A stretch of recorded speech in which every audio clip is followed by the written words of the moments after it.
नमस्ते छात्रों, आशा है कि आप स्वस्थ होंगे। तीसरी कक्षा में आपका स्वागत है। अच्छा छात्रों, कक्षा आरंभ करने से पहले प्रार्थना करते हैं। ध्यान दीजिए। ओम यां मेधां देवगणाः पितरः च उपासते तया मामद्य मेधया अग्ने मेधाविनं कुरु स्वाहा। आज की कक्षा के निम्न उद्देश्य है। कबूतर और चींटी पाठ समझाना तथा प्रश्न उत्तर का अभ्यास करवाना। अच्छा, अपनी हिंदी पुस्तक लीजिए तो आज हम एक नया पाठ आरंभ करेंगे। पुस्तक खोलिए पृष्ठ 57 पर। सबसे पहले छात्रों चित्र देखिए और बताइए कि आपको क्या-क्या दिखाई दे रहा है। हाँ, चित्र में एक नदी है, पेड़ है, तितलियां हैं और एक कबूतर और एक चींटी है। तो छात्रों पाठ का शीर्षक है कबूतर और चींटी। पहला अनुच्छेद। एक नदी थी।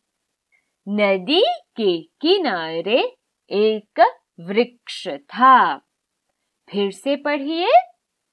एक नदी थी। नदी के किनारे एक वृक्ष था। अच्छा छात्रों चित्र देखिए। यह नदी है।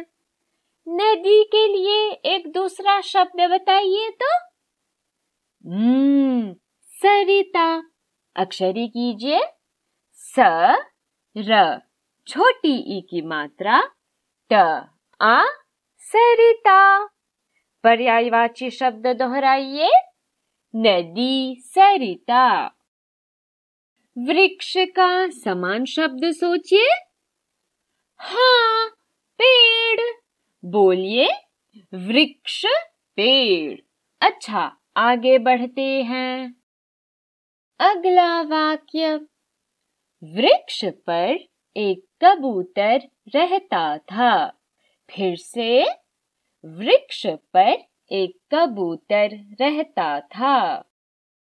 एक दिन वह डाली पर बैठा था। और एक बार एक दिन वह डाली पर बैठा था। डाली यानी कि शाखा। मेरे साथ बोलिए। डाली शाखा। अगला अनुच्छेद देखिए। कबूतर ने देखा कि एक चींटी पानी में बह रही है। दोहराइए। कबूतर ने देखा कि एक चींटी पानी में बह रही है। बह रही है अर्थात ड्राउनिंग। पानी के लिए दूसरा शब्द बोलिए। जल। पानी जल। उसे दया आई। फिर से। उसे दया आई अर्थात चींटी की हालत देखकर उसे दुख हुआ। उसने अपनी चोंच से एक पत्ता तोड़ा और पानी में गिराया। दोहराइए। उसने अपनी चोंच से एक पत्ता तोड़ा और पानी में गिराया। चोंच अर्थात बीक। वाक्य पढ़िए। चींटी झट से पत्ते पर चढ़ गई। फिर से। चींटी झट से पत्ते पर चढ़ गई।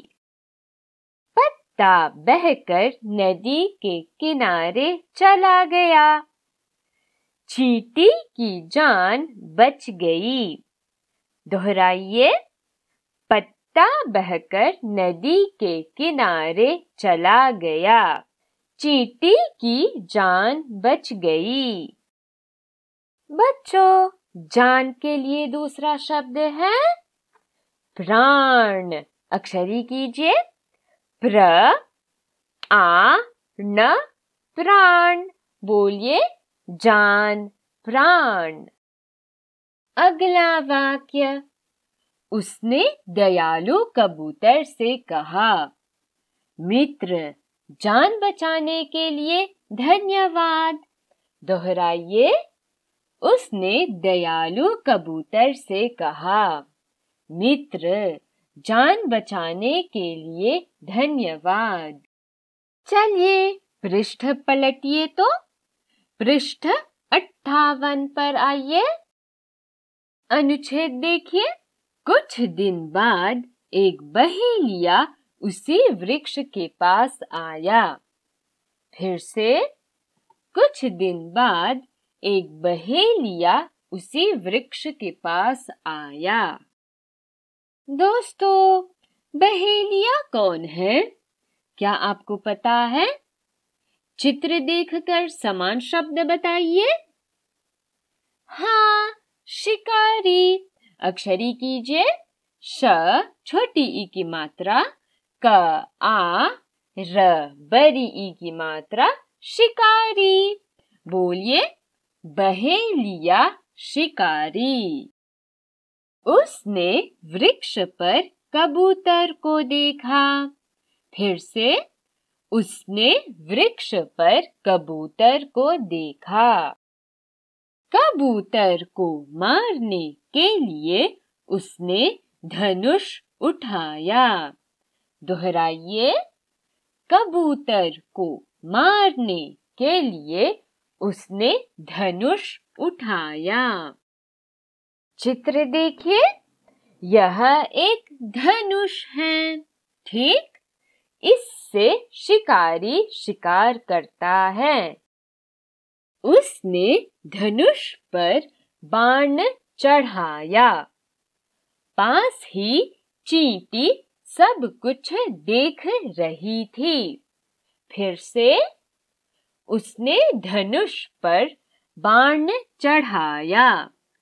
पास ही चींटी सब कुछ देख रही थी। बाण अर्थात तीर। दोहराइए। बाण, तीर। कबूतर को बचाने के लिए उसने बहेलिये के पैर में डंक मारा। फिर से। कबूतर को बचाने के लिए उसने बहेलिये के पैर में डंक मारा। डंक मारना अर्थात काटना। बहुत ठीक। धनुष का बाण कबूतर को नहीं लगा। कबूतर वहां से उड़ गया। दोहराइए। धनुष का बाण कबूतर को नहीं लगा। कबूतर वहां से उड़ गया। उसकी जान बच गई। बोलिए उसकी जान बच गई। अंतिम वाक्य पढ़िए। हमें संकट में दूसरों की सदा सहायता करनी चाहिए। दोहराइए। हमें संकट में दूसरों की सदा सहायता करनी चाहिए। संकट से आप क्या समझते हैं? हाँ, कठिनाई। सदा अर्थात हमेशा। दोहराइए। सदा, हमेशा। छात्रों, सहायता का मतलब क्या है? सहायता यानी कि मदद। बोलिए सहायता, मदद। अच्छा छात्रों, अब हम प्रश्नों की ओर बढ़ते हैं। नंबर 1 अ। सबसे पहले हमें क्या करना चाहिए? निर्देश पढ़ना चाहिए। तभी हमें समझ में आएगा कि अमुक अभ्यास कार्य में हमें क्या करना है। चलिए पढ़ते हैं। प्रश्नों के सही उत्तर चुनकर लिखो। पहला प्रश्न, कौन वृक्ष पर रहता था? कबूतर, चींटी या बहेलिया? कौन अर्थात हु? यह तो बहुत ही आसान है। आपके अनुसार कौन सा उत्तर सही होगा? हाँ छात्रों, कबूतर। अच्छा, पुस्तक में क अक्षर को घेरिए। दूसरा प्रश्न, चींटी कहाँ बह रही थी? छात्रों, कहाँ का अर्थ बताइए। हाँ, where। अच्छा, तालाब के पानी में, नदी के पानी में या फिर नल के पानी में? आपके अनुसार कौन सा उत्तर चुनना है? पाठ में देखिए तो, एक नदी थी। नदी के किनारे एक वृक्ष था। वृक्ष पर एक कबूतर रहता था। एक दिन वह डाली पर बैठा था। अब दूसरा अनुच्छेद, पहली पंक्ति देखिए।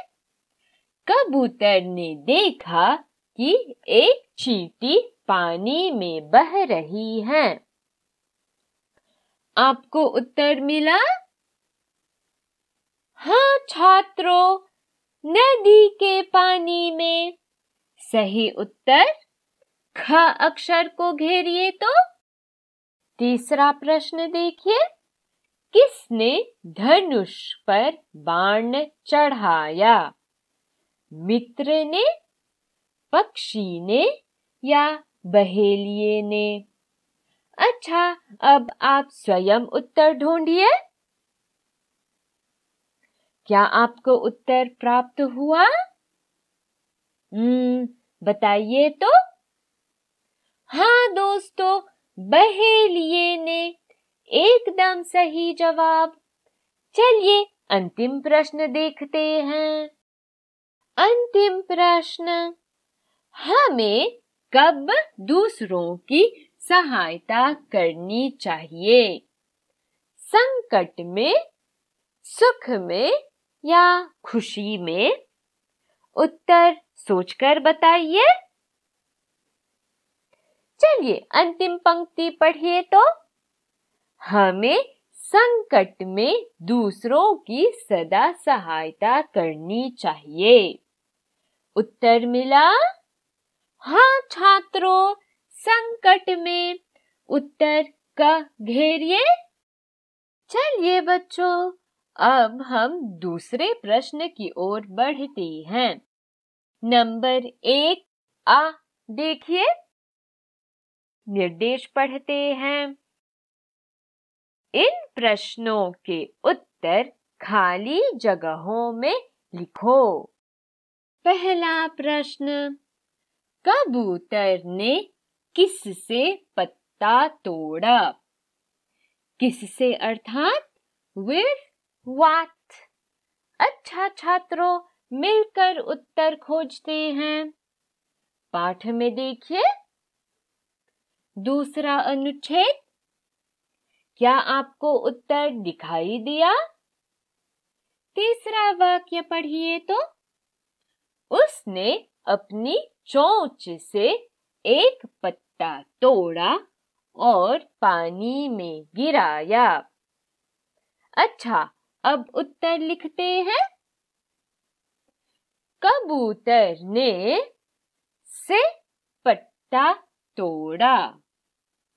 उत्तर है अपनी चोंच। एकदम ठीक। लिखिए। दूसरा प्रश्न, पत्ता बहकर कहाँ चला गया? क्या आपको उत्तर पता है? पाठ में देखकर बताइए। 5वीं पंक्ति। पत्ता बहकर नदी के किनारे चला गया। बिल्कुल ठीक। अब रिक्त स्थानों को भरिए। उत्तर है पत्ता बहकर नदी के किनारे चला गया। लिखिए तो। अंतिम प्रश्न। कबूतर को दया आई। कबूतर कैसा पक्षी था? अच्छा, जिसको दया आती है उसको कैसे बुलाते हैं? पाठ में देखिए। अंतिम वाक्य। उसने दयालु कबूतर से कहा। आपको उत्तर मिला? हाँ छात्रों, कबूतर एक दयालु पक्षी था। एकदम ठीक। दोस्तों, आज की कक्षा में हमने कबूतर और चींटी पाठ का पठन किया।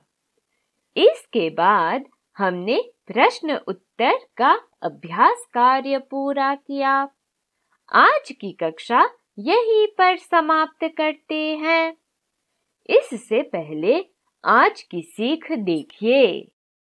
हमें संकट में दूसरों की सदा सहायता करनी चाहिए। ठीक बच्चों, वही व्यक्ति अच्छा कहलाता है जो दुख और संकट की घड़ी में अपनों की मदद करता हो। हमेशा एक दूसरे की सहायता करनी चाहिए। धन्यवाद बच्चों। नमस्ते।